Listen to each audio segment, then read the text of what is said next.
ദൈവനാമം മഹത്വപ്പെടുമാറാകട്ടെ. നമുക്ക് വീണ്ടും ഒരു പ്രാവശ്യം കൂടെ ഇപ്രകാരം ദൈവജന പഠനത്തിനായിട്ട് ഒരുമിച്ച് കടന്നു വരുവാൻ ദൈവസേനയിലായിരിക്കുവാൻ ദൈവം സഹായിച്ചു. അതോർക്ക് ദൈവത്തെ സ്തുതിക്കുകയും ദൈവത്തെ മഹത്വപ്പെടുത്തുകയും ചെയ്യുന്നു. ബൈബിൾ സർവേയില് നാം യോഹന്നാന്റെ സുവിശേഷം ആയിരുന്നു നാം കഴിഞ്ഞ ആഴ്ച നാം ചിന്തിച്ചുകൊണ്ടിരുന്നത്. അതിനെ തുടർന്നുള്ള കാര്യങ്ങൾ ചിന്തിക്കാമെന്നാണ് ആഗ്രഹിക്കുന്നത്. യോഹന്നാന്റെ സുവിശേഷം പുതിയ നിയമത്തിലെ 4-ാമത്തെ പുസ്തകവും സുവിശേഷങ്ങളുടെ അവസാനത്തെ സുവിശേഷവുമായിട്ട് നമുക്ക് മനസ്സിലാക്കുവാനായിട്ട് കഴിയും. മറ്റ് 3 സുവിശേഷങ്ങളിൽ നിന്നും വ്യത്യസ്തമായിട്ടുള്ള ഒരു സുവിശേഷ പുസ്തകമാണ് യോഹന്നാന്റെ സുവിശേഷം. മറ്റ് 3 പുസ്തകങ്ങളിലും പല സാമ്യങ്ങളുണ്ടെങ്കിലും പല സംഭവങ്ങളും കാര്യങ്ങളൊക്കെ സാമ്യം ഉണ്ടെങ്കിൽ യോഹന്നാന്റെ സുവിശേഷത്തിൽ വ്യത്യസ്തമായിട്ടാണ് നമുക്ക് നാം ആ നിലയിൽ കാണുന്നത്. അതുപോലെ യോഹന്നാന്റെ സുവിശേഷം പ്രധാനമായിട്ടും വിശ്വാസികൾക്ക് വേണ്ടി എഴുതിയ ഒരു സുവിശേഷമായിട്ടാണ് ഇരിക്കുന്നത്. മത്തായിയുടെ സുവിശേഷം യഹൂദ വിശ്വാസികൾക്ക് വേണ്ടി എഴുതിയതാണ് പ്രധാനമായിട്ടും. മർക്കോസിന്റെ സുവിശേഷം റോമൻ വിശ്വാസികൾക്ക് വേണ്ടി എഴുതിയാണ്. ലൂക്കോസിന്റെ സുവിശേഷം ഗ്രീക്കുകാരായിട്ടുള്ള വിശ്വാസികൾക്ക് വേണ്ടി എഴുതിയതാണെങ്കിൽ യോഹന്നാന്റെ സുവിശേഷം വിശ്വാസികൾക്ക് പൊതുവായിട്ട് എഴുതിയ ഒരു സുവിശേഷമായിട്ട് നമുക്ക് മനസ്സിലാക്കാനായിട്ട് സാധിക്കും.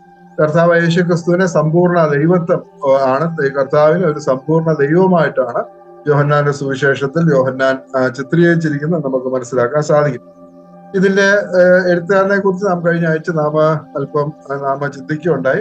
യോഹന്നാനാണ്, അപ്പോസ്തലനായ യോഹന്നാനാണ് ഈ സുവിശേഷം എഴുതിയത് എന്ന് നമുക്ക് മനസ്സിലാക്കാനായിട്ട് സാധിക്കും. യോഹന്നാൻ അപ്പോസ്തലനാണ് ഈ സുവിശേഷം എഴുതിയത്. പിന്നീട് യോഹന്നാൻ അപ്പോസ്തലനെ കുറിച്ച് നാം ചില കാര്യങ്ങൾ കഴിഞ്ഞ ആഴ്ച നാം ഒരുമിച്ച് ചിന്തിക്കായിരുന്നു. അങ്ങനെ ചിന്തിച്ചാണ് നാം കഴിഞ്ഞ ആഴ്ച നാം അവസാനിപ്പിച്ചത്. സബദി പുത്രന്മാരിൽ ഒരാളാണ് യോഹന്നാൻ, യോഹന്നാന്റെ സഹോദരൻ യാക്കോബ്.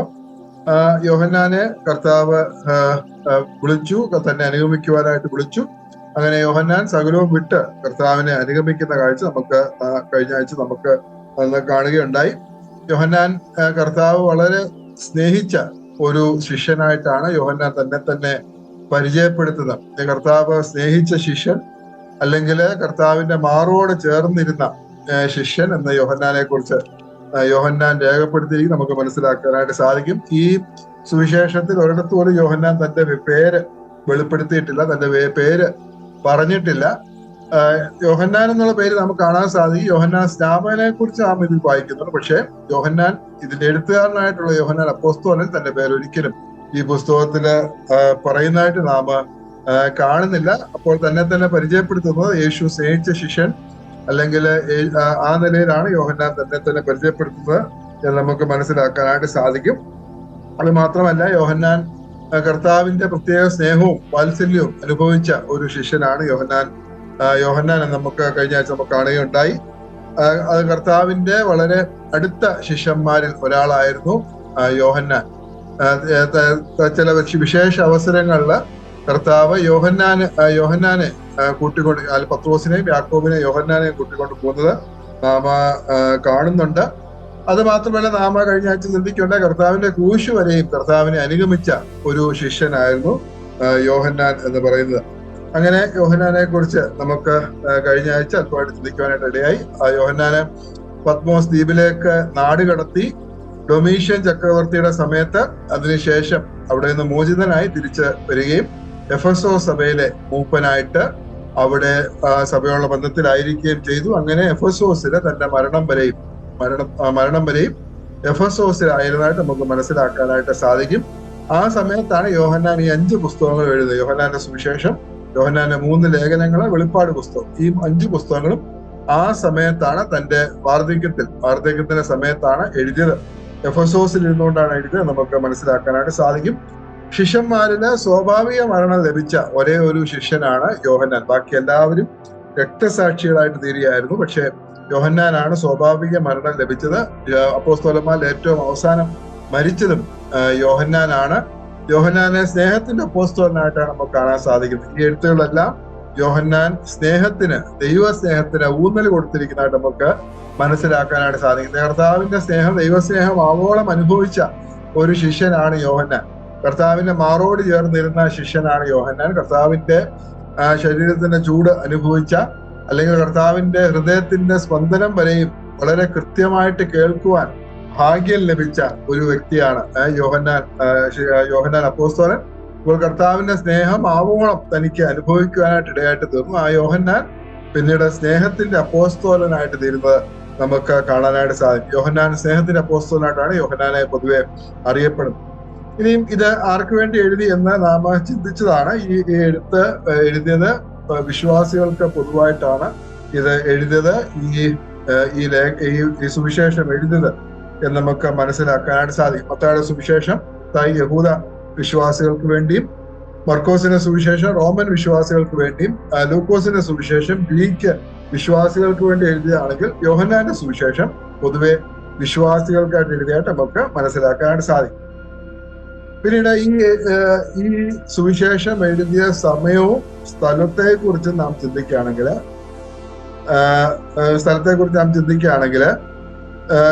യോഹന്നാൻ മറ്റ് സുവിശേഷങ്ങൾ അല്ലെങ്കിൽ മത്തായി, മർക്കോസ്, ലൂക്കോസ് ഈ 3 സുവിശേഷങ്ങൾ എഴുതിയതിനു ശേഷമാണ് യോഹന്നാൻ ഈ സുവിശേഷം എഴുതിയത് നമുക്ക് മനസ്സിലാക്കാനായിട്ട് സാധിക്കും. അതായത് എഫെസോസിൽ യോഹന്നാൻ ആയിരുന്ന സമയത്ത് തന്റെ വാർദ്ധക്യത്തില് യോഹന്നാൻ ഈ പുസ്തകങ്ങളെല്ലാം എഴുതി. യോഹന്നാന്റെ സുവിശേഷവും ആ സമയത്താണ് എഴുതിയത് എന്ന് നമുക്ക് മനസ്സിലാക്കാം. ഏകദേശം AD 85-നും AD 90-നും ഇടയിലുള്ള സമയത്താണ് യോഹന്നാൻ ഈ സുവിശേഷം എഴുതിയത്. അപ്പോൾ മറ്റ് 3 സുവിശേഷങ്ങൾ മത്തായി, മർക്കോസും ലൂക്കോസും ഈ മൂന്ന് സുവിശേഷങ്ങൾ അതിന് വളരെ മുമ്പ് തന്നെ എഴുതിയ സുവിശേഷങ്ങളാണ്. എന്നാൽ യോഹന്നാന്റെ സുവിശേഷമാണ് ഏറ്റവും അവസാനം എഴുതിയത്. മറ്റ് സുവിശേഷങ്ങൾ നാം വായിക്കുമ്പോൾ അതിന് വളരെ വ്യത്യാസമാണ് നമുക്ക് യോഹന്നാന്റെ സുവിശേഷത്തിൽ കാണാൻ സാധിക്കുന്നത്. മറ്റ് സുവിശേഷത്തിൽ പറഞ്ഞിരിക്കുന്ന പല കാര്യങ്ങളും പല സംഭവങ്ങളും പല കാര്യങ്ങളും യോഹന്നാന്റെ സുവിശേഷത്തിൽ നാം കാണുന്നില്ല. അതായത് യോഹന്നാൻ ഈ സുവിശേഷം എഴുതുമ്പോൾ മറ്റ് സുവിശേഷകന്മാര് വിട്ടുപോയ കാര്യങ്ങള് അത് തന്റെ അനുഭവത്തിൽ നിന്ന് അത് ഓർത്തെടുക്കുകയും അത് എഴുതാനായിട്ട് യോഹന്നാൻ പരിശ്രമിച്ചായിട്ട് നമുക്ക് മനസ്സിലാക്കാനായിട്ട് സാധിക്കും. മറ്റ് 3 സുവിശേഷങ്ങളിൽ മറ്റ് സുവിശേഷകന്മാര് അതിന്റെ എഴുത്തുകാര് വിട്ടുകളഞ്ഞ കാര്യങ്ങള് അല്ലെങ്കിൽ അവരെഴുതാതിരുന്ന കാര്യങ്ങള്, പ്രധാനപ്പെട്ട കാര്യങ്ങള് യോഹന്നാൻ എഴുതി ഈ സുവിശേഷം എഴുതിയതായിട്ട് നമുക്ക് മനസ്സിലാക്കാം. ആ നിലയിൽ എഫെസോസിലായിരുന്ന സമയത്ത് AD 85-നും AD 90-നും ഇടയിലുള്ള സമയത്ത് യോഹന്നാൻ ഈ സുവിശേഷം എഴുതിയായിട്ട് നമുക്ക് മനസ്സിലാക്കാൻ സാധിക്കും. ഇനിയും ഈ സുവിശേഷം എഴുതുവാനുണ്ടായിരുന്ന കാരണം അല്ലെങ്കിൽ പർപ്പസ്, ഉദ്ദേശം എന്നുള്ള ബന്ധത്തിൽ നാം വരികയാണെങ്കിൽ 1-ാം നൂറ്റാണ്ടിലെ അവസാനത്തോടടുത്ത സമയത്താണ് യോഹന്നാൻ ഈ സുവിശേഷം എഴുതിയത്. 1-ാം നൂറ്റാണ്ടിന്റെ അവസാനം എന്ന് പറയുമ്പോൾ സഭയില് അടുത്ത തലമുറകൾ സഭയില് വന്ന സമയമാണ്. ആദ്യകാല വിശ്വാസികള് ആദ്യമായിട്ട് വിശ്വാസി വന്നവർ അതിനു ശേഷം തലമുറകൾ വിശ്വാസത്തിലേക്ക് വരുന്ന സമയമാണ്. അപ്പോൾ ആ സമയത്ത് ചില ദുരുപദേശങ്ങള് സഭയില് കടന്നു വരുവാനായിട്ട് ഇടയായിട്ട് തീർന്നു. അപ്പോൾ ആ ദുരുപദേശങ്ങൾ കർത്താവിന്റെ ആളത്വത്തെയും കർത്താവിന്റെ ദൈവത്വത്തെയും ഒക്കെ ചോദ്യം ചെയ്യുന്ന ദുരുപദേശങ്ങളായിരുന്നു സഭയില് കടന്നു വരുവാനായിട്ട് ഇടയായിട്ട് തീർന്നത്. അപ്പോൾ ഈ യോഹന്നാൻ ഈ സുവിശേഷം എഴുതിയത് യേശുക്രിസ്തുവിന്റെ ദൈവത്വത്തെ കുറിച്ചുള്ള വിശ്വാസത്തിൽ നിന്ന് അല്ലെങ്കിൽ ആ ദൈവത്വത്തിലുള്ള വിശ്വാസത്തിൽ നിന്ന് വിശ്വാസികൾ വഴുതി പോകരുതെന്ന് താൻ ആഗ്രഹിച്ചു. ആ നിലയില് യോഹന്നാൻ ഈ സുവിശേഷം എഴുതിയായിട്ട് നമുക്ക് മനസ്സിലാക്കാനായിട്ട് സാധിക്കും. അതുകൊണ്ടാണ് കർത്താവിനെ സമ്പൂർണ്ണ ദൈവമായിട്ട് യോഹന്നാൻ ഈ സുവിശേഷത്തിൽ ചിത്രീകരിക്കുന്നതായിട്ട് എടുത്തു കാണിക്കുന്നതായിട്ട് നമുക്ക് കാണാനായിട്ട് സാധിക്കും. അപ്പോൾ കർത്താവ് സമ്പൂർണ്ണ ദൈവമാണ്, കർത്താവ് സകലത്തിലും മതിയായവനാണ് എന്നുള്ള കാര്യം ആ വിശ്വാസികളെ ഓർപ്പിക്കുവാനായിട്ട് യോഹന്നാൻ ഈ സുവിശേഷം എഴുതിയായിട്ട് നമുക്ക് മനസ്സിലാക്കാനായിട്ട് സാധിക്കും. ഇനി ഈ സുവിശേഷത്തിലേക്ക് നാം കടന്നു വരികയാണെങ്കിൽ നമുക്കറിയാം ഈ സുവിശേഷത്തില് 21 അധ്യായങ്ങളാണുള്ളത്. 21 അധ്യായങ്ങള്. ആ 21 അധ്യായങ്ങളില് ഒന്നാമത്തെ അധ്യായം എന്ന് പറഞ്ഞാൽ ആമുഖമായിട്ട് നമുക്ക് കാണാൻ സാധിക്കും. പ്രത്യേകിച്ച് അതിന്റെ 1 മുതൽ 18 വരെയുള്ള വാക്യങ്ങള് വളരെ പ്രധാനപ്പെട്ട വാക്യങ്ങളാണ്. ഈ സുവിശേഷത്തിന്റെ മുഴുവൻ ഒരു സന്ദേശവും ആദ്യത്തെ 18 വാക്യങ്ങൾ നമുക്ക് കാണാനായിട്ട് സാധിക്കും. അപ്പോൾ ആദ്യത്തെ അധ്യായം എന്ന് പറഞ്ഞാൽ ആമുഖമായിട്ട് നമുക്ക് മനസ്സിലാക്കാം. അതിനുശേഷം ഈ ആമുഖം നാം നോക്കുകയാണെങ്കിൽ അത് ആരംഭിക്കുന്നത് ആദിയിൽ വചനം ഉണ്ടായിരുന്നു, വചനം ദൈവത്തോടുകൂടെയായിരുന്നു, വചനം ദൈവമായിരുന്നു എന്നാണ്. ആദിയിൽ എന്ന് പറഞ്ഞുകൊണ്ടാണ്, ആദിയിൽ വചനം ഉണ്ടായിരുന്നു എന്ന് പറഞ്ഞുകൊണ്ട് യോഹന്നാൻ ഈ സുവിശേഷം ആരംഭിക്കാനായിട്ട് നമുക്ക് കാണാനായിട്ട് സാധിക്കും. ബൈബിൾ ആരംഭിക്കുന്ന നമുക്കറിയാം ആദിയിൽ എന്നുള്ള വാക്കിനോടുകൂടെയാണ്. ആദിയിൽ ദൈവം ആകാശവും ഭൂമിയും സൃഷ്ടിച്ചു. അപ്പോൾ ഇവിടെ ആദിയിൽ വചനം ഉണ്ടായിരുന്നു എന്ന് പറഞ്ഞുകൊണ്ട് യോഹന്നാൻ ആരംഭിക്കാം. അതായത് ക്രിസ്തുവിന്റെ ദൈവത്വത്തെ പറഞ്ഞുകൊണ്ടാണ് യോഹന്നാൻ ഇത് ഇവിടെ ആരംഭിക്കുന്നത്. പിന്നീട് അതിനുശേഷം 2 മുതൽ 12 വരെയുള്ള വാക്യങ്ങളിൽ നാം വായിക്കുമ്പോൾ 2 മുതൽ 12 വരെയുള്ള അധ്യായങ്ങൾ, യോഹന്നാന്റെ സുവിശേഷം 2 മുതൽ 12 അധ്യായങ്ങളില് കർത്താവിനെ പരസ്യ സ്ഥലത്ത് നമുക്ക് കാണാനായിട്ട് സാധിക്കും. ജീസസ് ഇൻ പബ്ലിക്, പരസ്യ അല്ലെങ്കിൽ മറ്റുള്ളവർ അല്ലെങ്കിൽ പൊതുസ്ഥലത്ത് മറ്റുള്ളവരുടെ നടുവിൽ കർത്താവിനെ നമുക്ക് കാണാനായിട്ട് സാധിക്കും. ഈ സുവിശേഷത്തില് 8 അടയാളങ്ങൾ, കർത്താവ് ചെയ്ത 8 അടയാളങ്ങളാണ് നാം കാണുന്നത്. അതില് 7 അടയാളങ്ങളും ഈ അധ്യായങ്ങളാണ്. 2 മുതൽ 12 വരെയുള്ള അധ്യായങ്ങളിലാണ് കർത്താവ് ചെയ്ത 7 അടയാളങ്ങളും നമുക്ക് കാണാനായിട്ട് സാധിക്കും. അപ്പോൾ യോഹന്നാൻ ഈ സുവിശേഷം ഉണ്ടായ കാരണം എന്താണെന്ന് വളരെ വ്യക്തമായിട്ട് യോഹന്നാൻ പറയുന്നുണ്ട്. 20-ാം അധ്യായം അതിന്റെ 30-ഉം 31-ഉം വാക്യങ്ങൾ നമ്മൾ വായിക്കുമ്പോൾ ഈ സുവിശേഷം ഉണ്ടായ കാരണം യോഹന്നാൻ പറയുന്നുണ്ട്. 20-ന്റെ 30-ഉം 31. ഈ പുസ്തകത്തിൽ എഴുതിയിരിക്കുന്നതല്ലാതെ മറ്റനേകം അടയാളങ്ങളും യേശു എന്റെ ശിഷ്യന്മാർ കാണുക ചെയ്തു. എന്നാൽ യേശു ദൈവത്തിനായ ക്രിസ്തു എന്ന് നിങ്ങൾ വിശ്വസിക്കേണ്ടതിനും വിശ്വസിച്ചിട്ട് അവന്റെ നാമത്തിൽ നിങ്ങൾക്ക് ജീവൻ ഉണ്ടാകേണ്ടതിനും ഇത് എഴുതിയിരിക്കുന്നു. അപ്പോൾ യേശു ദൈവത്തിനായ ക്രിസ്തു എന്ന് നിങ്ങൾ വിശ്വസിക്കണം, വിശ്വസിച്ചിട്ട് അവന്റെ നാമത്തിൽ നിങ്ങൾക്ക് ജീവൻ ഉണ്ടാകേണ്ടതിനും ഇത് എഴുതിയിരിക്കുന്നു എന്നാണ് യോഹന്നാൻ ഇത് എഴുതിയതിന്റെ ഉദ്ദേശത്തെ കുറിച്ച് ഇവിടെ പറയുന്നത്. അപ്പോൾ ഈ 2 മുതൽ 12 വരെ അധ്യായങ്ങളില് പല അടയാളങ്ങൾ യേശു ചെയ്തു. അതിനെക്കുറിച്ച് ഇവിടെ പറഞ്ഞിട്ടുണ്ട്. ഈ പുസ്തകത്തിൽ എഴുതിയിരിക്കുന്നതല്ലാതെ മറ്റനേകം അടയാളങ്ങളും യേശു ശിഷ്യന്മാർ കാണുക ചെയ്തു. എന്നാൽ ഇതൊക്കെ ചെയ്തതിന്റെ കാര്യം ഇത് നാം അവനിൽ വിശ്വസിക്കുവാനാണ് എന്ന് നമുക്ക് ഇവിടെ മനസ്സിലാക്കുവാനായിട്ട് സാധിക്കും. എന്നാൽ ഈ 12-ാം അധ്യായത്തിന്റെ അവസാനത്തിലേക്ക് വരുമ്പോൾ അവിടെ നമ്മൾ വായിക്കുന്നത്, കർത്താവ് ഇത്രയൊക്കെ ചെയ്തിട്ടും യഹൂദന്മാര് കർത്താവിൽ വിശ്വസിച്ചില്ല. 12-ാം അധ്യായത്തിലേക്ക് വരുമ്പോൾ അതിന്റെ 37-ാം വാക്യം, 11-ഉം 12-ഉം അധ്യായങ്ങൾ നമ്മൾ വായിക്കുമ്പോൾ ലാസറിനെ ഉയർപ്പിക്കുന്ന സംഭവമാണ് നമുക്ക് കാണാനായിട്ട് സാധിക്കും. അപ്പോൾ ആ ഒരു വലിയ അടയാളം ചെയ്തതിന് ശേഷവും 37-ാം വാക്യം 12-ന് 37 നമ്മൾ വായിക്കുന്നത്, ഇത് സംസാരിച്ചിട്ട് യേശു വാങ്ങിപ്പോയി അവരെ വിട്ടു പറഞ്ഞു. അവർ കാണുക അവൻ ഇത്ര വളരെ അടയാളങ്ങൾ ചെയ്തിട്ടും അവർ അവനിൽ വിശ്വസിച്ചില്ല. അപ്പോൾ കർത്താവ് ആഗ്രഹിച്ചു തന്നില് എല്ലാവരും വിശ്വസിക്കണമെന്ന്. എന്നാൽ യഹൂദന്മാരുടെ ഇടയിൽ കർത്താവ് ഈ അടയാളങ്ങളൊക്കെ ചെയ്തിട്ടും അവർ അവനിൽ വിശ്വസിച്ചില്ല എന്ന് നമുക്ക് കാണാനായിട്ട് സാധിക്കും. അപ്പോൾ ആദ്യത്തെ 12 വാക്യങ്ങളില് 12 അധ്യായങ്ങളില് കർത്താവിനെ പൊതുസ്ഥലത്ത് നമുക്ക് കാണാനായിട്ട് സാധിക്കും. പൊതുസ്ഥലത്തുള്ള കർത്താവിന്റെ പ്രവർത്തനമാണ് നമുക്ക് കാണാൻ സാധിക്കുന്നത്. എന്നാൽ അതിനുശേഷം കർത്താവ് തന്നെ വാങ്ങിപ്പോയതായിട്ട്, അവരുടെ അടുക്കൽ നിന്ന് വാങ്ങിപ്പോയതായിട്ട് നമ്മൾ അവിടെ കാണുന്നുണ്ട്. അവിടെ നമ്മൾ വായിച്ചത്, യേശു വാങ്ങിപ്പോയി അവരെ വിട്ട് മറഞ്ഞു. അപ്പോൾ അവരെ വിട്ട് മറഞ്ഞു. പിന്നീട് 13 മുതൽ 20 വരെയുള്ള അധ്യായങ്ങളിൽ നമുക്ക് കാണാൻ സാധിക്കും യേശു തന്റെ ശിഷ്യന്മാരുമായിട്ട് സമയം ചെലവഴിക്കുന്നത് നമുക്ക് കാണാനായിട്ട് സാധിക്കും. പെസഹ പെരുന്നാളിനുള്ള ബന്ധത്തില് തന്റെ ശിഷ്യന്മാരുമായിട്ട് സമയം ചെലവഴിക്കുക. ഈ നീണ്ട അധ്യായങ്ങൾ 13 മുതൽ 20 വരെയുള്ള അധ്യായങ്ങളില് കർത്താവും ശിഷ്യന്മാരും തമ്മിലുള്ള ആ ഒരു സംഭാഷണമാണ്, അല്ലെങ്കിൽ കർത്താവ് ശിഷ്യന്മാരുമായിട്ട് സമയം ചെലവഴിക്കുന്നതാണ് നാം അവിടെ കാണുവാനായിട്ട് ഇടയാകുന്നത്. 13-ാം അധ്യായത്തിന് 1-ാം വാക്യത്തിൽ നമ്മൾ വായിക്കുന്നത്, പെസഹ പെരുന്നാളിന് മുമ്പേ താൻ ഈ ലോകം വിട്ട് പിതാവിന്റെ അടുക്കൽ പോകുവാനുള്ള നാഴിക വന്നുവെന്ന് യേശു അറിഞ്ഞിട്ട് ലോകത്തിൽ തനിക്കുള്ളവരെ സ്നേഹിച്ചതുപോലെ അവസാനത്തോളം അവരെ സ്നേഹിച്ചു. അപ്പോൾ തനിക്കുള്ളവരെന്ന് പറയുന്നത് ശിഷ്യന്മാരാണ്. അപ്പോൾ ശിഷ്യന്മാരോടുള്ള കർത്താവിന്റെ സ്നേഹം കർത്താവ് അവിടെ പ്രകടിപ്പിക്കുന്നതായിട്ട് നമുക്ക് കാണാനായിട്ട് സാധിക്കും. പിന്നീട് അതിന്റെ 13 മുതൽ 16 വരെയുള്ള അധ്യായങ്ങളിൽ നാം കാണുന്നത് ശിഷ്യന്മാരും ഒരുമിച്ച് കർത്താവ് സമയം ചെലവഴിക്കുന്നത് നമുക്ക് പെരുന്നാളിനുള്ള ബന്ധത്തിൽ കർത്താവ് സമയം ചെലവഴിക്കുന്നത് നമുക്ക് കാണാൻ സാധിക്കും. പിന്നീട് 17-ാം അധ്യായത്തിലേക്ക് വരുമ്പോൾ ഈ ശിഷ്യന്മാർക്ക് വേണ്ടി കർത്താവ് പ്രാർത്ഥിക്കുന്നത് നമുക്ക് കാണാനായിട്ട് സാധിക്കും. കർത്താവിന്റെ മഹാപുരോഹിത പ്രാർത്ഥന നമുക്ക് 17-ാം അധ്യായത്തിൽ നമുക്ക് കാണാനായിട്ട് സാധിക്കും. ഈ ശിഷ്യന്മാർക്ക് വേണ്ടി കർത്താവ് പ്രാർത്ഥിക്കുകയാണ്. തന്റെ ഹൃദയത്തിന്റെ ആഗ്രഹം ഈ ശിഷ്യന്മാരെ കുറിച്ച് എങ്ങനെ ആയിരിക്കണമെന്ന് കർത്താവ് പ്രാർത്ഥിക്കും നമുക്ക് കാണാനായിട്ട് സാധിക്കും. അപ്പോൾ ആ ശിഷ്യന്മാർക്ക് വേണ്ടി തന്നെ മാത്രമല്ല, തന്നെ വിശ്വസിക്കാനുള്ള എല്ലാവർക്കും വേണ്ടിയും നമുക്ക് വേണ്ടിയും കർത്താവ് പ്രാർത്ഥിക്കുന്നത് 17-ാം അധ്യായത്തില് നാം അവിടെ കാണുന്നു. അപ്പോൾ 13 മുതൽ 16 അധ്യായങ്ങളില് ശിഷ്യന്മാരുമായിട്ട് കർത്താവ് സമയം ചെലവഴിക്കുന്നു.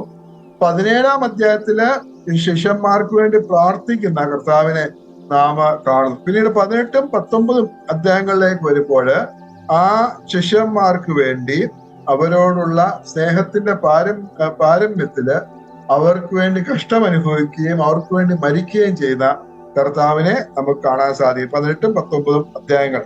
10-ാം അധ്യായം 11-ാം വാക്യത്തിൽ അവിടെ കർത്താവ് പറയും, ഞാൻ നല്ല ഇടയനാവും, നല്ല ഇടയൻ ആടുകൾക്ക് വേണ്ടി തന്റെ ജീവനെ കൊടുക്കുന്നു.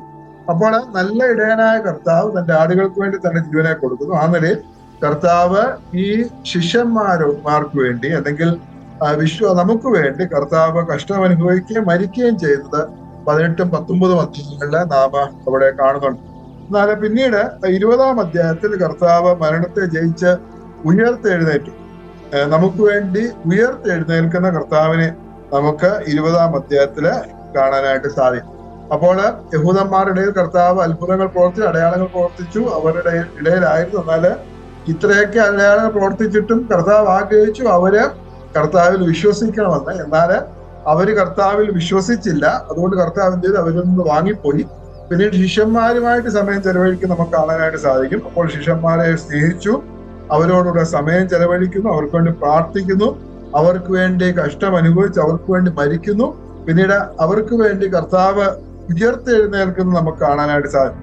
എന്നാൽ ഇതിന്റെ ഒക്കെ അവസാനം കർത്താവ് ഉയർത്തെഴുന്നതിന് ശേഷവും അവിടെ കാണുന്നുണ്ട്, അതിലൊരു ശിഷ്യൻ കർത്താവിൽ പരിപൂർണമായിട്ട് വിശ്വസിക്കുവാനായിട്ട് സാധിക്കുന്നില്ല. തോമസിനെ നമുക്ക് അവിടെ കാണാനായിട്ട് സാധിക്കും. അപ്പോൾ ആ കാര്യങ്ങളൊക്കെ നമുക്കറിയാം. 20-ാം അധ്യായം 24 മുതൽ 29 വാക്യങ്ങളില് അവിടെ തോമസ് കർത്താവിൽ വിശ്വസിക്കുന്നില്ല.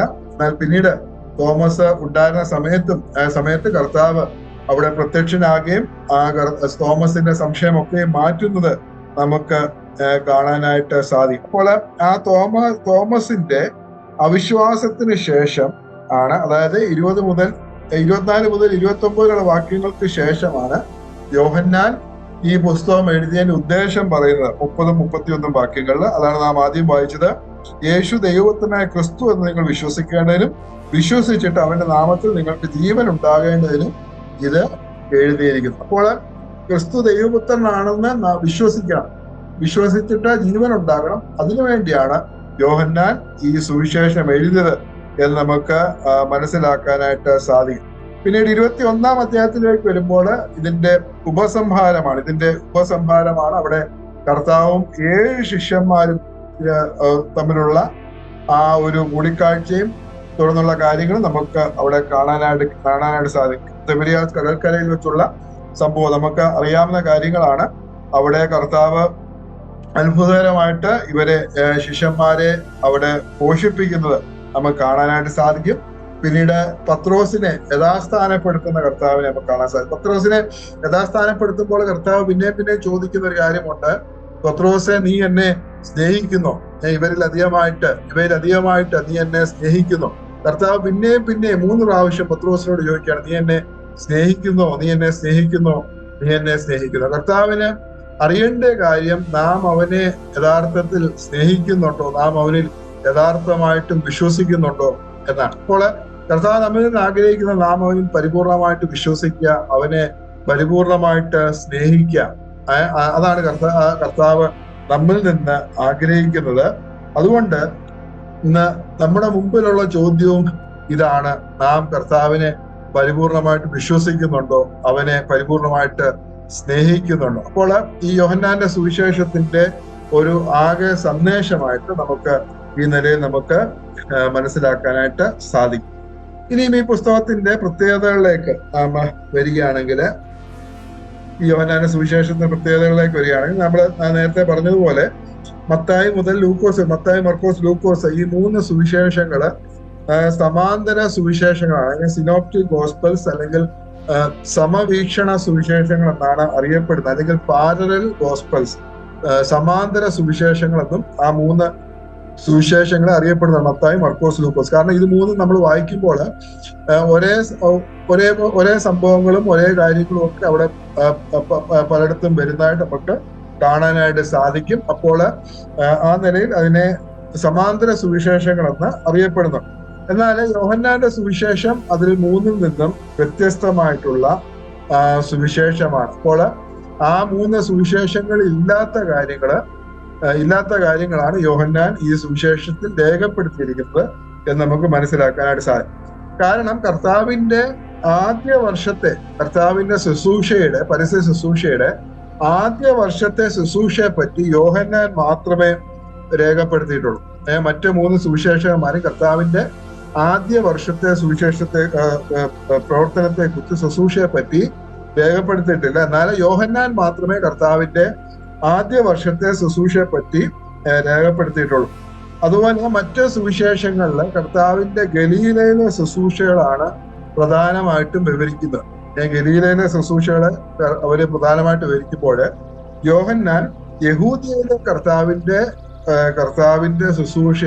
ശുശ്രൂഷകളാണ് യോഹന്നാൻ വിവരിക്കുന്നത്. അതുകൊണ്ടാണ് ഈ സുവിശേഷങ്ങൾ തമ്മിൽ നാം വായിക്കുമ്പോൾ മറ്റ് സുവിശേഷങ്ങളിൽ നിന്ന് യോഹന്നാന്റെ സുവിശേഷം വ്യത്യസ്തമായിട്ടിരിക്കും. അപ്പോൾ യോഹന്നാൻ മാത്രമേ കർത്താവിന്റെ ആദ്യത്തെ വർഷത്തെ ശുശ്രൂഷയെ കുറിച്ച് വിവരിച്ചിട്ടുള്ളൂ. അതുപോലെ യഹൂദിയയിലെ ശുശ്രൂഷയെ കുറിച്ച് യോഹന്നാനാണ് രേഖപ്പെടുത്തിയിരിക്കുന്നത്. മറ്റ് സുവിശേഷകന്മാരൊക്കെ ഗലീലയിലെ കർത്താവിന്റെ ശുശ്രൂഷയാണ് രേഖപ്പെടുത്തിയിരിക്കുന്നത്. പിന്നീട് നമുക്ക് മനസ്സിലാക്കാനായിട്ട് സാധിക്കും, നാം ഇപ്പം വായിച്ചതുപോലെ എഴുതിയതിന്റെ ഉദ്ദേശം വളരെ വ്യക്തമായിട്ട് യോഹന്നാൻ പ്രസ്താവിച്ചിരിക്കുന്നതായിട്ട് നമുക്ക് മനസ്സിലാക്കാനായിട്ട് സാധിക്കും. യോഹന്നാൻ ഇത് എഴുതിയത് യേശു ദൈവപുത്രനായ ക്രിസ്തു എന്ന് നാം വിശ്വസിക്കണം. അത് മാത്രമല്ല, നമുക്ക് വിശ്വസിച്ചിട്ട് അവന്റെ നാമത്തിൽ നിങ്ങൾക്ക് ജീവൻ ഉണ്ടാകണം. അപ്പോൾ കർത്താവ് ദൈവപുത്രനാണെന്ന് വിശ്വസിക്കണം. അത് വിശ്വസിക്കുന്നതിലൂടെ ജീവൻ ഉണ്ടാകണം. അതിനുവേണ്ടിയാണ് യോഹന്നാൻ ഇത് എഴുതിയത് എന്ന് നമുക്ക് മനസ്സിലാക്കാനായിട്ട് സാധിക്കും.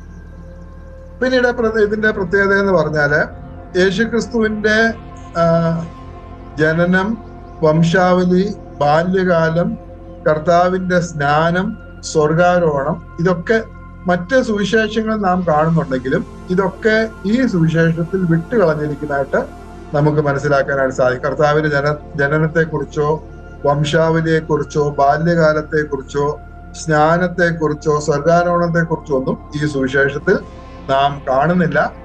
ക്രിസ്തുവിനെ സമ്പൂർണ്ണ ദൈവമായിട്ടാണ് ഈ സുവിശേഷത്തിൽ ചിത്രീകരിക്കുന്നത്. ഇതിന്റെ ആദ്യത്തെ വാക്യം മുതൽ ആദിയിൽ വചനമുണ്ടായിരുന്നു, വചനം ദൈവത്തോടുകൂടെയായിരുന്നു, വചനം ദൈവമായിരുന്നു എന്ന് പറഞ്ഞ് തുടങ്ങുന്ന ആദ്യത്തെ വാക്യം മുതൽ തന്നെ കർത്താവിനെ സമ്പൂർണ്ണ ദൈവമായിട്ട് യോഹന്നാൻ ഇവിടെ അവതരിപ്പിച്ചിരിക്കുകയാണ്. അതുകൊണ്ട് തന്നെ ജനനം, വംശാവലി, ബാല്യകാലം, സ്നാനം, സ്വർഗാരോഹണം ഇങ്ങനെയുള്ള കാര്യങ്ങളൊക്കെ യോഹന്നാൻ അവിടെ വിട്ടുകളയുന്നതായിട്ട് നമുക്ക് കാണാൻ സാധിക്കും. പിന്നെ മറ്റൊരു കാര്യം, നമ്മൾ നേരത്തെ പറഞ്ഞതുപോലെ, ചിന്തിച്ചതുപോലെ മറ്റ് സുവിശേഷകന്മാർ അവര് രേഖപ്പെടുത്താത്ത കാര്യങ്ങളാണ് യോഹന്നാൻ രേഖപ്പെടുത്താനായിട്ട് ശ്രമിച്ചത്. അതുകൊണ്ടായിരിക്കാം ഒരുപക്ഷെ ഈ കാര്യങ്ങളൊക്കെ യോഹന്നാൻ അത് വിട്ടുകളഞ്ഞത്. പിന്നീട് ഈ സുവിശേഷത്തിന്റെ പ്രത്യേകത എന്ന് പറഞ്ഞാൽ ഇതില് ഒരു ഉപമ പോലും നാം കാണുന്നില്ല. മറ്റു സുവിശേഷങ്ങളൊക്കെ കർത്താവ് പറഞ്ഞ ധാരാളം ഉപമകൾ നമ്മൾ കാണുന്നുണ്ട്.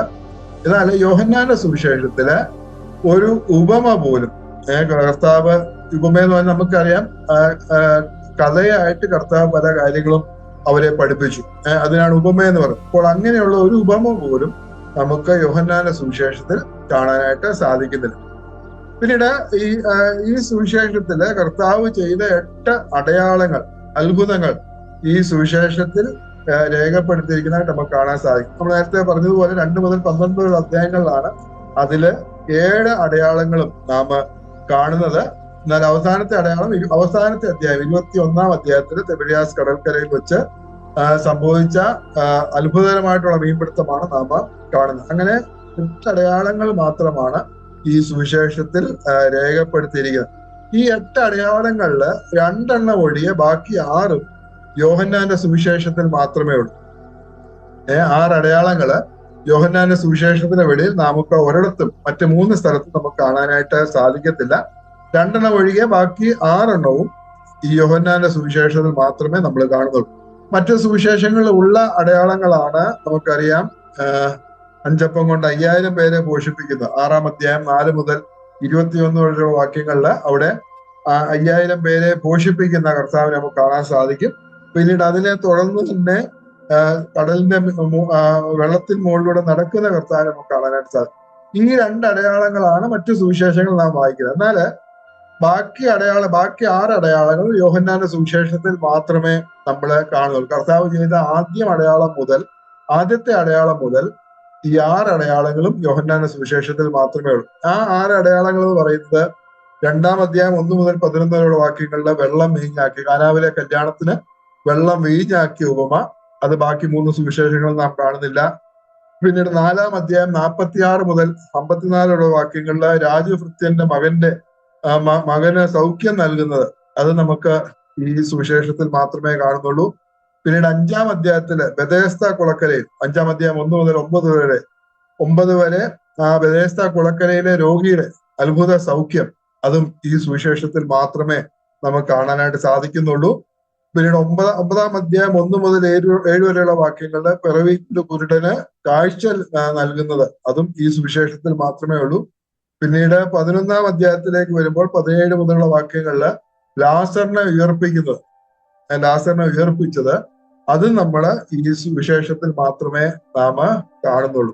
ലാസറിനെ ഉയർപ്പിച്ച കാര്യം ഈ സുവിശേഷത്തിലാണ് നാം കാണുന്നത്. പിന്നീട് 21-ാം അധ്യായത്തിൽ നാം ഓർത്തതുപോലെ അത്ഭുതകരമായിട്ടുള്ള മീൻപിടുത്തം തിബരിയാസ് കടൽക്കരയിൽ വെച്ച്, അതും നാം ഈ സുവിശേഷത്തിലാണ് നാം കാണുന്നത്. പിന്നീട് ഇതിന്റെ പ്രത്യേകത എന്ന് പറഞ്ഞാല് നാം ഓർത്തതുപോലെ കാനാവിലെ കല്യാണം 2-ാം അധ്യായം 1 മുതൽ 11 വരെയുള്ള വാക്യങ്ങൾ, വളരെ പ്രധാനപ്പെട്ട പല കാര്യങ്ങളും പല പഠിപ്പിക്കലുകളും പല സംഭവങ്ങളും നമുക്ക് യോഹന്നാന്റെ സുവിശേഷത്തിൽ മാത്രമാണ് നാം കാണുന്നത്. അതായത് കാനാവിലെ കല്യാണം, നിക്കോദിമോസുമായിട്ടുള്ള കർത്താവിന്റെ സംഭാഷണം 3-ാം അധ്യായം 1 മുതൽ 15 വരെയുള്ള വാക്യങ്ങളില്, പിന്നീട് ശമരിയ സ്ത്രീയെ കുറിച്ച് 4-ാം അധ്യായത്തില്, പിന്നീട് ലാസറിനെ ഉയർപ്പിക്കുന്നത് 11-ാം അധ്യായത്തില്, പിന്നീട് പരിശുദ്ധാത്മാവിനെ കുറിച്ചുള്ള ഉപദേശം 14 മുതൽ 16 വരെയുള്ള അധ്യായങ്ങൾ, അത് പരിശുദ്ധാത്മാവിനെ കുറിച്ചുള്ള ഉപദേശം സംബന്ധിച്ച വളരെ പ്രധാനപ്പെട്ട അധ്യായങ്ങളാണ്. പരിശുദ്ധാത്മാവിനെ കുറിച്ച് പഠിക്കുവാനായിട്ട് ഈ വേദഭാഗങ്ങളില്ല, നമുക്ക് പരിശുദ്ധാത്മാവിനെ കുറിച്ച് മനസ്സിലാക്കാനായിട്ട് സാധിക്കത്തില്ല. അതുകൊണ്ട് വളരെ പ്രധാനപ്പെട്ട ഒരു വേദഭാഗമാണ് 14 മുതൽ 16 വരെയുള്ള അധ്യായങ്ങള്, പരിശുദ്ധാത്മാവിനെ കുറിച്ചുള്ള ഉപദേശം. പിന്നീട് നാം ചിന്തിച്ചതുപോലെ 17-ാം അധ്യായത്തിലെ കർത്താവിന്റെ മഹാപുരോഹിത പ്രാർത്ഥന, വിശ്വാസികൾക്ക് വേണ്ടി, തന്റെ ശിഷ്യന്മാർക്ക് വേണ്ടി കർത്താവ് പ്രാർത്ഥിക്കുന്ന പ്രാർത്ഥന, ഇതൊക്കെ നാം യോഹന്നാന്റെ സുവിശേഷത്തിൽ മാത്രമേ നാം കാണുന്നുള്ളൂ. മറ്റു സുവിശേഷങ്ങളൊന്നും നാം കാണുന്നില്ല. അപ്പോൾ കർത്താവിന്റെ പ്രാർത്ഥന നാം യോഹന്നാന്റെ സുവിശേഷം 17-ാം അധ്യായത്തിലാണ് നാം കാണുന്നത്. തന്റെ മഹാപുരോഹിത പ്രാർത്ഥന, ശിഷ്യന്മാർക്ക് വേണ്ടി അല്ലെങ്കിൽ വിശ്വാസികൾക്ക് വേണ്ടി കർത്താവ് പ്രാർത്ഥിക്കുന്നത് നമുക്ക് കാണാനായിട്ട് സാധിക്കും. പിന്നീട് 7-ാമതായിട്ട് യേശുക്രിസ്തുവിന്റെ ദൈവത്വത്തെ കാണിക്കുന്ന വിവിധമായിട്ടുള്ള പേരുകൾ കർത്താവിന് നൽകിയിരിക്കുന്നതായിട്ട് നമുക്ക് ഈ സുവിശേഷത്തിൽ കാണാനായിട്ട് സാധിക്കും. ആദ്യത്തെ പേരാണ് വചനം. അതിൽ വചനം ഉണ്ടായിരുന്നു, വചനം ദൈവത്തോടു കൂടെയായിരുന്നു. പിന്നീട് ആ വചനത്തെ കുറിച്ച് നമുക്ക് കാണാൻ സാധിക്കും. അപ്പോൾ യേശുക്രിസ്തു ദൈവത്വത്തെ കാണിക്കുന്ന പല പേരുകൾ ആ നിലയിൽ കർത്താവിന് നൽകിയിരിക്കുന്നുണ്ട്. ഒന്നാമത് വചനം, പിന്നീട് ദൈവത്തിന്റെ കുഞ്ഞാട്, ദൈവപുത്രൻ, സാക്ഷാൽ അപ്പം, വെളിച്ചം, നല്ല ഇടയൻ, വാതി, വഴി, സത്യം, ജീവൻ, പുനരുത്ഥാനം, മുന്തിരിവള്ളി, ഇങ്ങനെ അനേക പേരുകൾ കർത്താവിന് നൽകിയിരിക്കുന്നതായിട്ട് നമുക്ക് മനസ്സിലാക്കാനായിട്ട് സാധിക്കും. ഈ പേരുകളൊക്കെ നാം പഠിക്കുമ്പോൾ നമുക്ക് മനസ്സിലാക്കുന്നത് കർത്താവിന്റെ ദൈവത്വത്തെ കാണിക്കുന്ന പലവിധമായിട്ടുള്ള പേരുകളാണ്.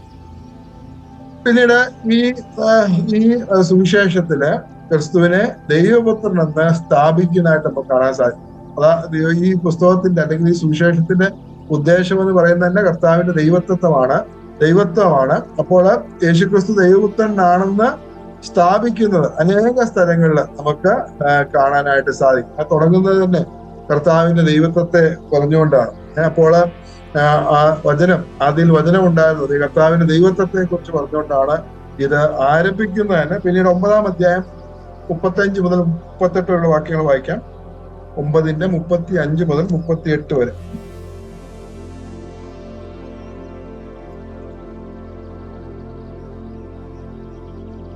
പെട്ടെന്ന് വായിക്കാം. 9-ാം അധ്യായം 35 മുതൽ 38.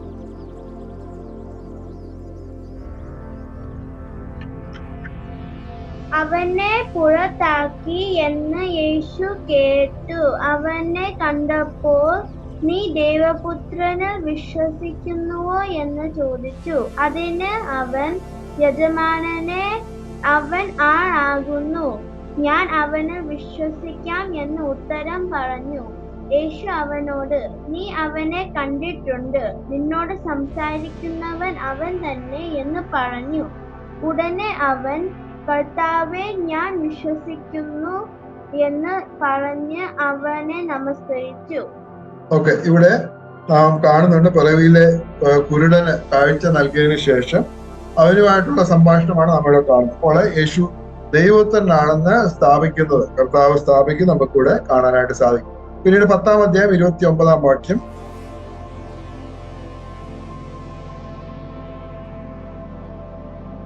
പത്തിന്റെ 29.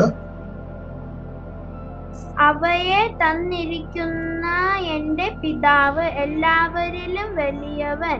പിതാവിന്റെ കയ്യിൽ നിന്ന് പിടിച്ചു പഴിപ്പാൻ ആർക്കും കഴിയുകയില്ല. ഓക്കെ, അവിടെ പിന്നീട് 28 മുതൽ വായിക്കുന്നത്, ഞാൻ അവയ്ക്ക് നിത്യജീവൻ കൊടുക്കുന്നു, അവ ഒരു നാളും നശിച്ചു പോവുകയില്ല, ആരും അവ എന്റെ കയ്യിൽ നിന്ന് പിടിച്ചു പറിക്കുകയുമില്ല. അവയെ തന്നിരിക്കുന്ന എന്റെ പിതാവ് എല്ലാവരിലും വലിയവൻ, പിതാവിന്റെ കയ്യിൽ നിന്ന് പിടിച്ചു പറിപ്പാൻ ആർക്കും കഴിയില്ല. അപ്പോൾ ഇവിടെ എല്ലാം ക്രിസ്തു ദൈവപുത്രനാണെന്ന് സ്ഥാപിക്കുന്നത് നമുക്ക് കാണാൻ സാധിക്കും. പിന്നീട് 14-ാം അധ്യായത്തിലേക്ക് വരുമ്പോൾ 14-ാം അധ്യായം 7 മുതൽ 11 വരെയുള്ള വാക്യങ്ങള്, 14-ന്റെ 7 മുതൽ 11 വരെ. നിങ്ങൾ എന്നെ അറിഞ്ഞുവെങ്കിൽ എന്റെ പിതാവിനെയും അറിയുമായിരുന്നു. ഇന്നു മുതൽ നിങ്ങൾ അവനെ അറിയുന്നു, അവനെ കണ്ടുപിടിക്കുന്നു എന്ന് പറഞ്ഞു. ഫിലിപ്പോസ് അവനോട്, കർത്താവേ, പിതാവിനെ ഞങ്ങൾ കാണിച്ചു തരണം, എന്നാൽ ഞങ്ങൾക്ക് മതി എന്ന് പറഞ്ഞു. യേശു അവനോട് പറഞ്ഞത്, ഞാൻ ഇത്ര കാലം നിങ്ങളോട് കൂടെ ഇരുന്നിട്ടും നീ എന്നെ അറിയുന്നില്ലയോ ഫിലിപ്പോസേ? എന്നെ കണ്ടവൻ പിതാവിനെ കണ്ടിരിക്കുന്നു, പിന്നെ പിതാവിനെ ഞങ്ങൾ കാണിച്ചു തരണമെന്ന് നീ പറയുന്നത് എങ്ങനെ? ഓക്കെ, അവിടെയും എന്നെ കണ്ടവൻ പിതാവിനെ കണ്ടിരിക്കുന്നു. അപ്പോൾ ദൈവപുത്രനായിട്ട് കർത്താവിനെ അവിടെയും കർത്താവ് പറയുന്നതായിട്ട് നമുക്ക് മനസ്സിലാക്കാം. പിന്നീട് 15-ാം അധ്യായത്തിലേക്ക് വരുമ്പോൾ, ഞാൻ സാക്ഷാൽ മുന്തിരിവള്ളിയും എന്റെ പിതാവ് തോട്ടക്കാരനും ആകുന്നു. അപ്പോൾ ഈ വേദഭാഗത്തിലൊക്കെ ക്രിസ്തു ദൈവപുത്രൻ എന്ന് കർത്താവ് തന്നെ സ്ഥാപിക്കുന്നത് നമുക്ക് മനസ്സിലാക്കാനായിട്ട് സാധിക്കും. പിന്നീട് യോഹന്നാന്റെ സുവിശേഷത്തിൽ ഒരു വലിയ പ്രത്യേകതയാണ് ഞാൻ ആകുന്നു എന്നുള്ള 7 പ്രസ്താവനകൾ. കർത്താവിന്റെ I am statement, 7 I am statements എന്ന് നമുക്ക് ഇവിടെ കാണാനായിട്ട് സാധിക്കും. ഞാൻ ആകുന്നു എന്നുള്ള 7 പ്രസ്താവനകള് നമുക്ക് ഈ യോഹന്നാന്റെ സുവിശേഷത്തിൽ നാം കാണുന്നുണ്ട്. പുറപ്പാട് പുസ്തകം 3-ാം അധ്യായം 14-ാം വാക്യത്തില് അവിടെ മോശയോട് കർത്താവ് പറഞ്ഞത്, ഞാൻ ആകുന്നവൻ ഞാനാകുന്നു, അല്ലെ? ദൈവം മോശയോട് പറയുന്നതാണ്, ഞാൻ ആകുന്നവൻ ഞാനാകുന്നു. പുറപ്പാട് പുസ്തകം 3-ാം അധ്യായം 14-ാം വാക്യം. അതിന് ദൈവം മോശയോട്, ഞാൻ ആകുന്നവൻ ഞാനാകുന്നു, ഞാൻ ആകുന്നു എന്നുള്ളവൻ എന്നെ നിങ്ങളുടെ അടുക്കൽ അയച്ചിരിക്കുന്നു. I am that I am, ഞാൻ ആകുന്നവൻ ഞാനാകുന്നു. അപ്പോൾ ഞാൻ ആകുന്നു എന്ന് പറയുന്ന ദൈവത്തിന് മാത്രമേ പറയാനായിട്ട് സാധിക്കത്തുള്ളൂ. അപ്പോൾ യോഹന്നാന്റെ സുവിശേഷത്തില് ഞാൻ ആകുന്നു എന്നുള്ള 7 പ്രസ്താവനകൾ കർത്താവ് നടത്തുന്നതായിട്ട് നമുക്ക് മനസ്സിലാക്കാനായിട്ട് സാധിക്കും. അത് നമുക്ക് ഒന്ന് വായിക്കാം. ആദ്യമായിട്ട് യോഹന്നാന്റെ സുവിശേഷം 6-ാം അധ്യായം 35-ാം വാക്യം, അതുപോലെ 48-ാം വാക്യം. യോഹന്നാൻ 6-ന്റെ 35-ഉം 48. 6-ന്റെ 35.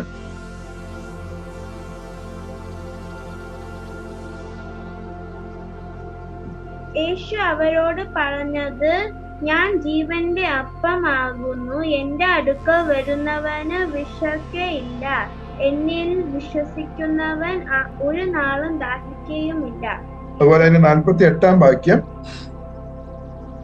വിശ്വസിക്കുന്ന നിത്യജീവനുണ്ട്, ഞാൻ ജീവന്റെ അപ്പം ആകുന്നു. അപ്പോൾ I am the bread of life, ഞാൻ ജീവന്റെ അപ്പം ആകുന്നു. അപ്പോൾ അവിടെ ഐ ആം സ്റ്റേറ്റ്മെന്റ് നമുക്ക് അവിടെ കാണാനായിട്ട് സാധിക്കും. പിന്നെ രണ്ടാമത് 8-ാം അധ്യായം 12-ാം വാക്യം, 8-ാം അധ്യായം 12, 9-ാം അധ്യായം 5.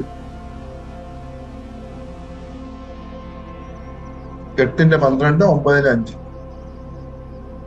യേശു പിന്നെയും അവരോട് സംസാരിച്ചു, ഞാൻ ലോകത്തിന്റെ വെളിച്ചമാകുന്നു. എന്നെ അനുഗമിക്കുന്നവൻ ഇരുളിൽ നടക്കാതെ ജീവന്റെ വെളിച്ചമുള്ളവനാകും എന്ന് പറഞ്ഞു. പിന്നെ 9:5. ഞാൻ ലോകത്തിലിരിക്കുമ്പോൾ ലോകത്തിന്റെ വെളിച്ചമാകുന്നു എന്ന് ഉത്തരം പറഞ്ഞു. ഞാൻ ലോകത്തിന്റെ വെളിച്ചമാകും. I am the light of the world. I am the അവിടെ കർത്താവിന്റെ ഞാനാകുന്നു എന്നുള്ള രണ്ടാമത്തെ സ്റ്റേറ്റ്മെന്റ് ആണ്. ഞാൻ ലോകത്തിന്റെ വെളിച്ചം ആകുന്നു. I am the light of the world. ഇനി മൂന്നാമത്തെ കർത്താവിന്റെ പ്രസ്താവന, ഐ ആം ഞാനാകുന്നു എന്നുള്ള പ്രസ്താവന 10-ാം അധ്യായം 7-ാം വാക്യം, അതുപോലെ 10-ാം അധ്യായം 9-ാം വാക്യം. 10:7, 9. യേശു പിന്നെയും അവരോട് പറഞ്ഞത്, ആമേൻ ആമേൻ ഞാൻ നിങ്ങളോട് പറയുന്നു, ആടുകളുടെ വാതിൽ ഞാൻ ആകുന്നു. എനിക്ക് മുമ്പേ വന്നവരൊക്കെയും അതിന്റെ 9-ാം വാക്യം കൂടെ. ഞാൻ വാതിലാകുന്നു, എന്നിലൂടെ കടക്കുന്നവൻ രക്ഷപ്പെടും. ഞാൻ വാതിലാകുന്നു. ഞാൻ ആടുകളുടെ വാതിൽ ഞാനാകുന്നു. I am the door. ഞാൻ വാതിലാകുന്നു. പിന്നീട് 4-ാമത്തെ കർത്താവിന്റെ ഞാനാകുന്നു എന്നുള്ള സ്റ്റേറ്റ്മെന്റ്, ഞാൻ നല്ല ഇടയനാകുന്നു. 10-ാം അധ്യായം 11-ാം വാക്യം. ഞാൻ നല്ല ഇടയനാകുന്നു. നല്ല ഇടയൻ ആടുകൾക്ക് വേണ്ടി തന്നെ ജീവനെ കൊടുക്കുന്നു.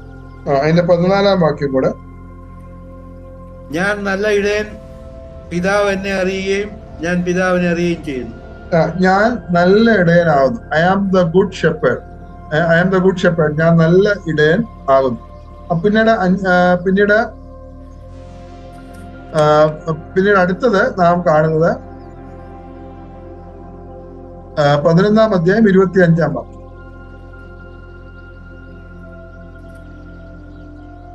ഞാൻ തന്നെ പുനരുത്ഥാനവും ജീവനുമാകും. I am the resurrection and life. ഞാൻ തന്നെ പുനരുത്ഥാനവും ജീവനും ആകുന്നു. അപ്പോൾ അവിടെ ഐ ആം സ്റ്റേറ്റ്മെന്റ് നമുക്ക് കാണാൻ സാധിക്കും. പിന്നീട് 15-ാം അധ്യായം 1-ാം വാക്യം. 15-ാം അധ്യായം 1-ാം വാക്യം. ഞാൻ സാക്ഷാൽ മുന്തിരിവള്ളി, എന്റെ പിതാവ് തോട്ടക്കാരനുമാകും. ഞാൻ സാക്ഷാൽ മുന്തിരിവള്ളി. I am the true vine. അതിന്റെ 5-ാം വാക്യത്തില് ഞാൻ മുന്തിരിവള്ളിയും നിങ്ങൾ കൊമ്പുകളും ആകുന്നു. അങ്ങനെ കർത്താവിന്റെ ഐ ആം സ്റ്റേറ്റ്മെന്റ്സ്, ഞാനാകുന്നു എന്നുള്ള പ്രസ്താവനകള് നമുക്ക് ഇവിടെ കാണാനായിട്ട് സാധിക്കും. ഞാൻ ജീവന്റെ അപ്പമാകുന്നു, ഞാൻ ലോകത്തിന്റെ വെളിച്ചമാകുന്നു, ഞാൻ വാതിലാകുന്നു, ഞാൻ നല്ല ഇടയനാകുന്നു, ഞാൻ തന്നെ പുനരുത്ഥാനവും ജീവനുമാകുന്നു, ഞാൻ മുന്തിരിവള്ളിയാകും. അങ്ങനെ കർത്താവിന്റെ ഞാൻ ആകുന്നു എന്നുള്ള പ്രസ്താവനകൾ നമുക്ക് കാണാനായിട്ട് സാധിക്കും. അപ്പോൾ അതിൽ നമുക്ക് മനസ്സിലാക്കുന്നത്, ഞാൻ ആകുന്നു എന്ന് പറയാൻ അധികാരമുള്ളത് ദൈവത്തിന് മാത്രമേ ഉള്ളൂ. ഞാൻ ആകുന്നു എന്ന് മോശയോട് പറഞ്ഞ അതേ ദൈവം ആണ് ഇവിടെയൊക്കെ ഞാൻ ആകുന്നു എന്ന് പറയുന്നത്. അപ്പോൾ അന്നേരം കർത്താവിന്റെ ദൈവത്വത്തെ നമുക്ക് യോഹന്നാന്റെ സുവിശേഷത്തിൽ നമുക്ക് മനസ്സിലാക്കാനായിട്ട് സാധിക്കും. ഇനി ഈ സുവിശേഷത്തിലെ പ്രധാന വാക്യങ്ങൾ എന്ന് പറഞ്ഞാൽ അനേക വാക്യങ്ങൾ നമുക്ക് ഈ സുവിശേഷം നമുക്ക് വളരെ പരിചിതമായിട്ടുള്ള വാക്യങ്ങളാണ്. ഏറ്റവും പ്രധാനപ്പെട്ട വാക്യം നമുക്ക് ഈ ബൈബിളിന്റെ മുഴുവൻ സന്ദേശത്തെ നമുക്ക് ഒറ്റ വാക്കിലേക്ക് നമുക്ക് സംഗ്രഹിക്കണമെങ്കിൽ ആ വാക്യമാണ് യോഹന്നാന്റെ സുവിശേഷം 3-ാം അധ്യായം 16-ാം വാക്യം. തന്റെ ഏകജാതനായ പുത്രനിൽ വിശ്വസിക്കുന്ന ഏവരും നശിച്ചു പോകാതെ നിത്യജീവൻ പ്രാപിക്കാണ് ദൈവം അവനെ നൽകുവാൻ തക്കവണ്ണം ലോകത്തെ സ്നേഹിച്ചു. ഇതാണ് ബൈബിളിന്റെ മുഴുവൻ സന്ദേശവും. ഉൽപ്പത്തി മുതൽ വെളിപ്പാട് വരെയുള്ള പുസ്തകങ്ങളുടെ സന്ദേശം എന്ന് പറയുന്നത് ഈ ഒറ്റ വാക്യത്തിൽ അടങ്ങിയിരിക്കുന്നതായിട്ട് നമുക്ക് മനസ്സിലാക്കാനായിട്ട് സാധിക്കും. അത് ഈ യോഹന്നാന് 3:16 ഈ പുസ്തകത്തിന്റെ മാത്രമല്ല ബൈബിളിലെ തന്നെ ഏറ്റവും പ്രധാനപ്പെട്ട വാക്യമായിട്ട് നമുക്ക് മനസ്സിലാക്കാനായിട്ട് സാധിക്കും. അതുപോലെ അനേക വാക്യങ്ങൾ നമുക്ക് ഇതിൽ കാണാനായിട്ട് സാധിക്കും. അതുകൊണ്ട് പ്രധാന വാക്യങ്ങൾ എന്ന് പറഞ്ഞ് ചില വാക്യങ്ങൾ മാത്രം നമുക്ക് പറയാനായിട്ട് സാധിക്കത്തില്ല. അനേക വാക്യങ്ങൾ നമുക്ക് കാണാനായിട്ട് സാധിക്കും. 1-ാം അധ്യായം 12-ാം വാക്യത്തിൽ അവനെ കൈക്കൊണ്ട് അവന്റെ നാമത്തിൽ വിശ്വസിക്കുന്ന ഏവർക്കും ദൈവമക്കളാകുവാൻ അവൻ അധികാരം കൊടുത്തു. ആ നിലയിൽ നമുക്ക് മനസ്സിലാക്കാനായിട്ട് സാധിക്കും. പിന്നീട് കർത്താവിനെ നാം ഈ സുവിശേഷത്തിൽ നാം ഓർത്തുപോലെ സമ്പൂർണ്ണ ദൈവമായിട്ട് നമുക്ക് കർത്താവിനെ നമുക്ക് കാണാനായിട്ട് സാധിക്കും. ആദ്യത്തെ വാക്യം മുതൽ ഓരോ വാക്യത്തിലും കർത്താവിന്റെ ദൈവത്വം അടങ്ങിയിരിക്കുന്നതായിട്ട് നമുക്ക് മനസ്സിലാക്കാനായിട്ട് സാധിക്കും. കർത്താവ് സമ്പൂർണ്ണ ദൈവമാണ്. ആ ദൈവത്വത്തെ യോഹന്നാൻ ഊന്നി പറയുന്നത് നമുക്ക് കാണാനായിട്ട് സാധിക്കും. അപ്പോൾ ഈ സുവിശേഷം വളരെ പ്രധാനപ്പെട്ട ഒരു സുവിശേഷമാണ്. യോഹന്നാൻ ഈ സുവിശേഷം എഴുതിയത് നാം കാണുകയുണ്ട്. യേശു ദൈവത്തിനായ ക്രിസ്തു എന്ന് നിങ്ങൾ വിശ്വസിക്കേണ്ടതിനും വിശ്വസിച്ചിട്ട് അവന്റെ നാമത്തിൽ നിങ്ങൾക്ക് ജീവൻ ഉണ്ടാകേണ്ടതിനും ഇത് എഴുതിയിരിക്കുന്നത്. അപ്പോൾ അവനിൽ വിശ്വസിക്കേണ്ടതിനും വിശ്വസിച്ചിട്ട് അവന് ജീവൻ ഉണ്ടാകുവാനായിട്ട് യോഹന്നാൻ ഈ സുവിശേഷം എഴുതിയത്. നമുക്ക് കർത്താവിനോടുള്ള നമ്മുടെ വിശ്വാസം എത്രമാത്രം ഉണ്ട്, അത് നമുക്ക് ചിന്തിക്കുവാനായിട്ട് ദൈവം നമ്മെ സഹായിക്കട്ടെ. അവനോടുള്ള നമ്മുടെ വിശ്വാസം അത് എത്രമാത്രമാണ്. യഥാർത്ഥത്തിൽ നാം അവനിൽ വിശ്വസിക്കുന്നു. ഈ 3.5 വർഷക്കാലം കർത്താവിനോട് നടന്നു. യഹൂദന്മാര് വിശ്വസിച്ചില്ല, എന്നാല് 3.5 വർഷക്കാലം കർത്താവിനോട് നടന്ന് എല്ലാം അനുഭവിച്ച ശിഷ്യന്മാര് പോലും കർത്താവിൽ പരിപൂർണമായിട്ട് വിശ്വസിച്ചില്ല നമുക്ക് കാണാനായിട്ട് സാധിക്കും. പ്രത്യേകിച്ച് തോമസിന്റെ അവിശ്വാസം നാം കണ്ടതാണ്. അതുപോലെ ആ ശിഷ്യന്മാർക്ക് പോലും കർത്താവില് പരിപൂർണമായിട്ട് വിശ്വസിക്കാനായിട്ട് സാധിച്ചില്ല. കർത്താവ് ആഗ്രഹിക്കുന്നത് അവനിൽ നാം പരിപൂർണമായിട്ട് വിശ്വസിക്കുക, അവനെ പരിപൂർണമായിട്ട് ആശ്രയിക്കുക, അവനെ പരിപൂർണമായിട്ട് സ്നേഹിക്കുക. പത്രോസിനെ യഥാസ്ഥാനപ്പെടുത്തിയപ്പോൾ കർത്താവ് വീണ്ടും വീണ്ടും പത്രോസിനോട് ചോദിക്കുകയാണ്, നീ എന്നെ സ്നേഹിക്കുന്നു എന്ന് പത്രോസിനോട് ചോദിക്കാം. അപ്പോൾ ദൈവം കർത്താവ് നമ്മിൽ നിന്ന് ആഗ്രഹിക്കുന്നു നാം അവനെ ഉണ്മയായിട്ട് അവൻ നമ്മെ സ്നേഹിച്ചു. നാം കാണുകയുണ്ടായി, തനിക്കുള്ളവരെ കർത്താവ് സ്നേഹിച്ചു, തന്റെ ശിഷ്യന്മാരെ കർത്താവ് സ്നേഹിച്ചു. ആ സ്നേഹത്തിന്റെ ആ ഒരു വലുപ്പമാണ് ഈ സുവിശേഷത്തിൽ നാം കാണുന്നത്. നാം നശിച്ചു പോകാതിരിക്കുകയാണ്. തന്റെ ഏകജാതനായ പുത്രനെ ദൈവം നമുക്ക് വേണ്ടി ഭൂമിയിൽ അയച്ചു. അവനിൽ വിശ്വസിക്കുന്ന ഏവരും നശിച്ചു പോകാതെ നിത്യജീവൻ പ്രാപിക്കേണ്ടതിന് ദൈവം അത്രമാത്രം ലോകത്തെ സ്നേഹിച്ചു, നമ്മെ അത്രമാത്രം ദൈവം സ്നേഹിച്ചു. എന്നാൽ നാം കർത്താവിനെ നാം എത്രമാത്രം സ്നേഹിക്കുന്നുണ്ട്, നാം എത്രമാത്രം കർത്താവിൽ വിശ്വസിക്കുന്നുണ്ട്. നമുക്ക് നമ്മെ തന്നെ ശോധന ചെയ്യുവാനായിട്ട് ദൈവം നമ്മെ സഹായിക്കട്ടെ. ദൈവത്തിന്റെ വലിയ നാമം മഹത്വപ്പെടുമാറാകട്ടെ.